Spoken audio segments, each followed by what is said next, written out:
Hey, Walking Dead fans, welcome back to the channel. You wanted it, you asked for it, and now you've got it. Shane. What if Shane lived part 2? So maybe you didn't really ask for it, I guess. You asked for the first video, but I think you were really asking for this video when you asked for the first video.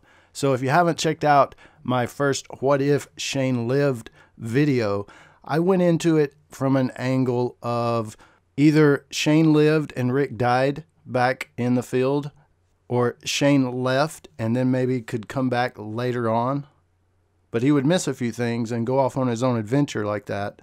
Or maybe Rick and Shane both lived and Shane lived for a little while longer, but maybe either sacrificed himself for the group, or Rick and Shane got into it and they died, one or the other died later. If you do a what if, things really change from that point on, and a lot of the things, if Shane lived and Rick died in the field, would end up that they may not have ever even met the governor or Negan and those kind of things. So definitely check out my part 1 video where it's just a different kind of analysis. But in this video, it's going to be a little more of what probably you guys were really asking for, that requested a What If Shane Lived video. And that means let's put him in some situations. What if Shane lived and met the governor and battled the governor?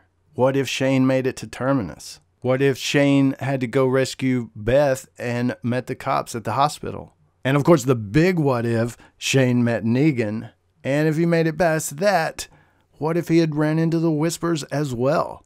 That's something Rick did in the comic if you're a comic fan, but how would Shane have handled the Whispers?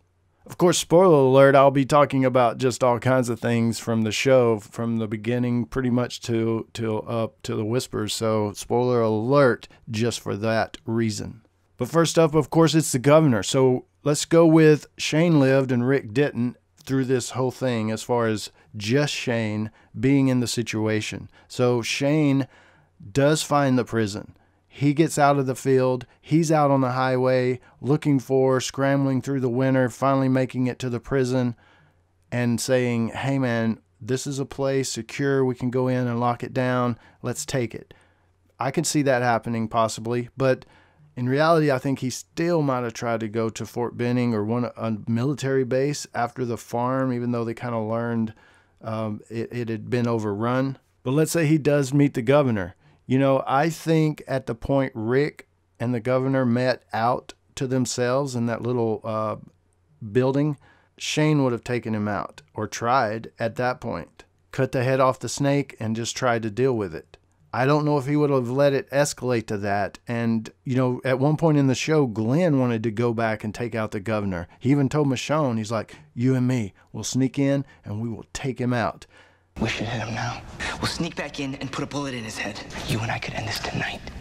And it's because Glenn and Maggie were kidnapped by him and Maggie was abused and stuff. Glenn was really pissed off and wanted to cut the head off the snake, right? He was definitely motivated, but he was definitely more in the mindset of a Shane in that moment. Like, let's just sneak in there and kill the bastard. And that's a Shane type of thinking. And he had that way back at the Quarry camp. He would have definitely had it around the governor. It took a little bit for Rick to get there.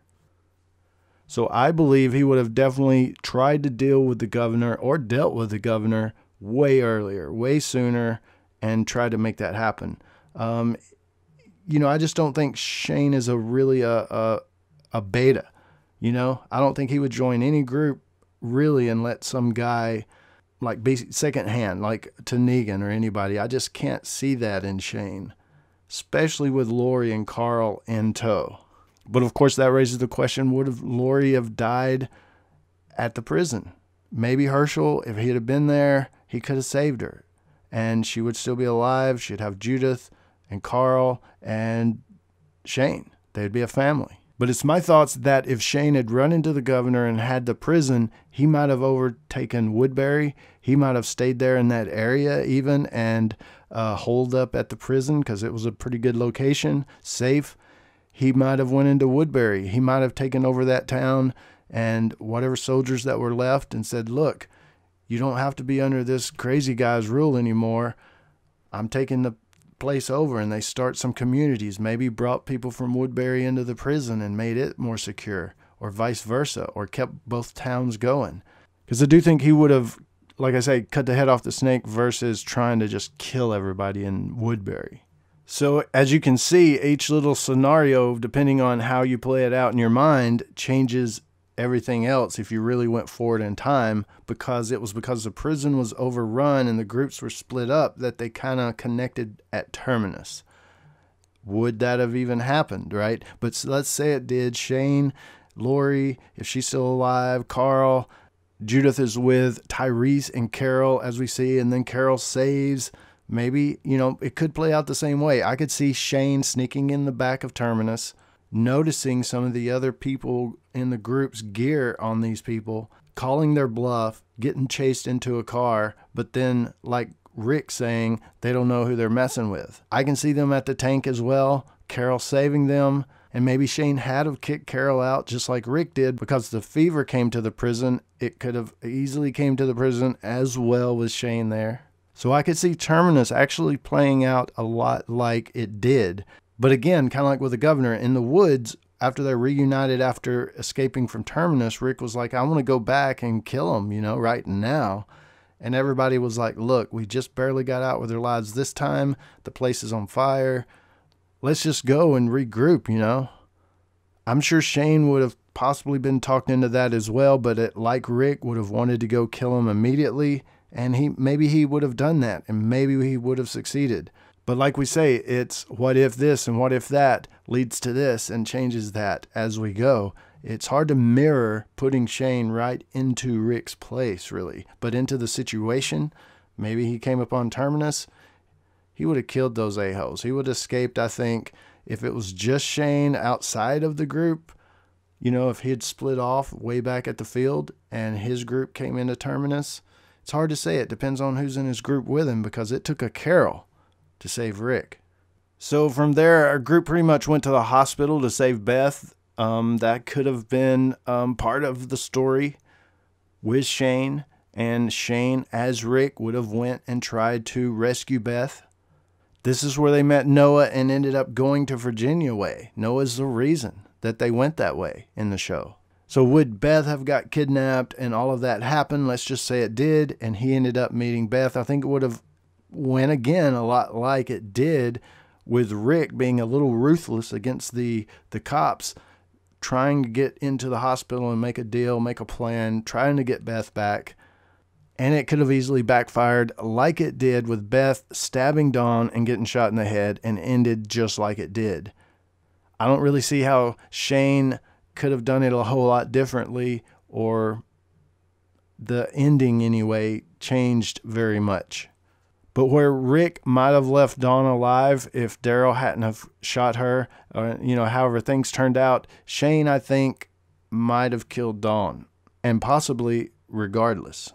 So now we go to Negan and All Out War. That's pretty much the next big thing. I'm bypassing Alexandria and all of that and the drama that goes on there with Pete and Morgan coming back and meeting Rick, because Shane and Morgan possibly never met after that point, and Morgan may or may not have found them because Rick wasn't with them anymore and all of that. But anyway, let's just take Morgan out of the picture then, and Alexandria, even if they had went there and became a part of Alexandria, I could see that happening. That doesn't put Shane necessarily in a position of being a subordinate. But then let's say Negan comes along and wants to, take part of their stuff and, threatens to kill Carl and lines them up and actually beats the heads in of Abraham if they had met Abraham, and Glenn, which they definitely would have had there with them. So let's say Glenn dies. That's the big debate that is actually a great debate to have about All Out War, is that Rick went and killed a bunch of Negan's guys at that satellite outpost, and Negan only bashed the heads in of a couple of people. You got to look at, who's the bad guy, who's the good guy, and which one was worse, and the situation of it all. That's a good debate. And I could see Shane doing the same thing, being ruthless, going into the satellite post thinking, I'm defending Alexandria and my family in a safe way of life, and F these a-holes, and kill them all, just like they did. Get them before they get you. But then Negan does the baseball bat thing. After that, I don't think there would be such a long lull in being a subordinate. Shane would figure out real fast, if not do the same thing he did to the governor, sneak in and cut the head off the snake. Or at least he would try. I don't think he would let it go on as long. Immediately after the head bashing that Negan did initially, Shane would say, F this, and figure out something. Retaliate faster, start all-out war pretty much immediately, and try to make Negan pay. It's hard to say how it would turn out. I think it would turn out a lot more people would die on each side, but Shane possibly could overcome and kill Negan. But that's just us, trying to visualize Shane from Shane being what he was. And, what would he become at this point where Rick is at All Out War? And could the writers write him, would they write him to be a pansy, or would they write him to be even more ruthless, die hard, and like, I'm not going to take this crap? So we go on into the Whisperers. I think the same thing. We didn't see Rick against the Whisperers in the show. If you're a comic reader, you know how it kind of played out in the comic. And similar to how it played out in the show with Daryl and some of the others. But you could say a lot of the stuff that Rick did in the comic were his actions and things, and some of the stuff he said was given to characters in the show. And I think a lot of you guys are with me on thinking that Shane is just, his patience isn't the same as Rick's or Daryl's even, or any of them. Carol, I think, is the closest thing you could compare to Shane. Carol's like, why wait? Let's go find the herd. Why wait? Let's go kill Alpha. Why wait? Who cares that she put this border up with some heads on it? That's even more the reason to walk across it and kill them. I think Shane and Carol, it's possible they could have become best friends, kind of like Daryl and Carol, and even more so if Carol saw how Shane would be more like her in not putting up with shit. That would be a crazy ass duo right there. Carol and Shane in the apocalypse around season 8, 9, even going on into 10 with the Whisperers. That would make a real great story right there. The what if Carol and Shane were the last two of the original survivors. I definitely don't think Shane had it in him to sneak in like Negan did and try to do anything like that. It would have been a show of force. It would have been a militia type thing. It would have been hopefully with some guns, but if they're out of guns, whatever they got, but they would go in, I think, and try to take out the Whisperers in more of a all-out war again type fashion of just riding in as an army. But those are my ideas on Shane. I think he's just more get the job done instead of waiting around. And it just depends on the situation. If Carl's threatened, if Lori's still alive, if Judith is threatened, there's a lot of things going on there that's hard to say how Shane would react. He was never really, he protected Carl and Lori, but he was never really put in the situation of Carl having a gun put to his head saying, make this choice, Shane, or make that choice, Shane. He never got lined up at the trough. He never got put down on his knees and watched his friends' heads being bashed in with a baseball bat. But if he had, what if?